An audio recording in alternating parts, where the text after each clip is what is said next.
മലപ്പുറം ചട്ടിപ്പറമ്പിൽ വീട്ടുപ്രസവത്തിനിടെ യുവതി മരിച്ച സംഭവത്തിൽ അസ്മയുടെ പ്രസവമെടുക്കാൻ സഹായിച്ച സ്ത്രീയുടെ മകനും കസ്റ്റഡിയിൽ. ഫാത്തിമയുടെ മകൻ അബൂബക്കർ സിദ്ദിഖാണ് മലപ്പുറം പോലീസിന്റെ പിടിയിലായത്. ഇയാളാണ് ഫാത്തിമയെ സിറാജുദ്ദീന്റെ വീട്ടിലെത്തിച്ചത്.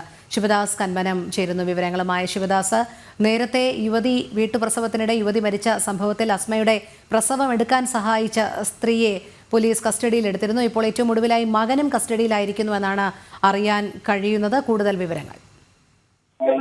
ഇക്കഴിഞ്ഞ ശനിയാഴ്ചയാണ് യുവതി വീട്ടിൽ വെച്ച് പ്രസവിച്ച് അതിനുശേഷം മരിച്ചത്.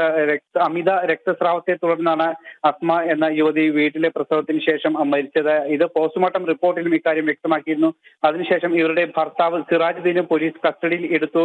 അതീവ രഹസ്യമായി ഇവർ പെരുമ്പാവൂരിലേക്ക് മൃതദേഹം കൊണ്ടുപോയി കബറടക്കാനുള്ള നീക്കമാണ് നടത്തിയത്. പക്ഷേ പോലീസ് അത് തടയുകയായിരുന്നു. ഇത്തരത്തിൽ വീട്ടിലുള്ള പ്രസവങ്ങൾ വർദ്ധിക്കുന്ന ഒരു സാഹചര്യം കൂടി നിലനിൽക്കുന്നുണ്ട്. ഇത്തരത്തിലുള്ള ചില സംഘടനകൾ അടക്കം പ്രവർത്തിക്കുന്നുണ്ട്. അതുകൊണ്ട് തന്നെയാണ് ഇതുമായി ബന്ധപ്പെട്ടുള്ള അന്വേഷണം പോലീസ് ശക്തമാക്കുന്നതും. നിലവിൽ സിറാജുദ്ദീനെ സഹായിച്ച ചില ആളുകൾ ഉണ്ട്. അവരെയെല്ലാം കസ്റ്റഡിയിൽ എടുത്ത് പോലീസ് ചോദ്യം ചെയ്യും എന്ന് നേരത്തെ തന്നെ SP വ്യക്തമാക്കിയിരുന്നു. ഇതിന്റെ അടിസ്ഥാനത്തിൽ ഇന്ന് രാവിലെ ഫാത്തിമ എന്ന സ്ത്രീയെ പോലീസ് കസ്റ്റഡിയിൽ എടുത്തിരുന്നു. അതായത് അന്ന് യുവതി പ്രസവിച്ച സമയത്ത്, അസ്മ പ്രസവിച്ച സമയത്ത് ഇവരെ സഹായിച്ചത് ഈ ഫാത്തിമ എന്ന സ്ത്രീയായിരുന്നു. വയറ്റാട്ടിയാണ് ഇവർ. പല വീടുകളിലും ഇത്തരത്തിൽ പ്രസവ പരിചരണത്തിന് വേണ്ടി ഇവർ പോകാറുണ്ട്. ഇത്തരത്തിൽ ഫാത്തിമയാണ് അന്ന് രാത്രിയിൽ ഈ യുവതിയുടെ പ്രസവത്തിന് വേണ്ടി സഹായിക്കാൻ ഉണ്ടായിരുന്നത്.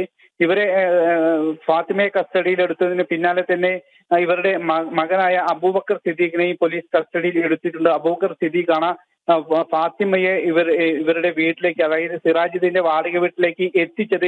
ഇവരെ എങ്ങനെ ബന്ധപ്പെട്ടു, ഇവർക്ക് ഏത് രീതിയിലാണ് ഈ സിറാജുദ്ദീനുമായുള്ള ബന്ധം, ഇത്തരത്തിലുള്ള സംഘടനയുമായി ഇവർക്ക് ഏതെങ്കിലും തരത്തിലുള്ള ബന്ധമുണ്ടോ തുടങ്ങിയ കാര്യങ്ങളെല്ലാം തന്നെ പോലീസ് അന്വേഷിക്കുന്നുണ്ട്.